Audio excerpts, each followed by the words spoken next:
Hi guys, അപ്പോൾ എന്തൊക്കെയുണ്ട് എല്ലാവർക്കും വിശേഷം? സുഖമാണെന്ന് വിശ്വസിക്കുന്നു. അപ്പോൾ ഇന്നത്തെ പുതിയൊരു വീഡിയോയിലേക്ക് എല്ലാവർക്കും സ്വാഗതം. അപ്പോൾ ഞാൻ ഇന്ന് കാണിക്കുന്നത് ക്രിസ്മസ് ട്രീ ഉണ്ടാക്കുന്നതാണ്. നമ്മൾക്ക് ക്രിസ്മസ് ട്രീ ഉണ്ടാക്കും. ഞാനിന്ന് എന്താ പറയുക, എൻ്റെ കയ്യിലുള്ള സാധനം വെച്ചിട്ട് അത് അഡ്ജസ്റ്റ് ചെയ്തിട്ടൊക്കെയാണ് ചെയ്യുന്നത്. ഓക്കെ, അപ്പോൾ ഇതൊരു പഴയ അംബ്രല്ലാണ് ഐസിൻ്റെ. അപ്പോൾ ഇതാണ് നമ്മളിന്ന് ക്രിസ്മസ് ട്രീ ആക്കി മാറ്റാൻ പോകുന്നത്. ഇതിങ്ങനെ നിൽക്കൂല, അതിങ്ങനെ തുറന്നു വരും.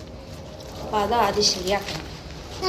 പിന്നെ ഇതൊക്കെ എടുത്ത് കളയണം, ഇതിൻ്റെ മേലുള്ള സാധനം.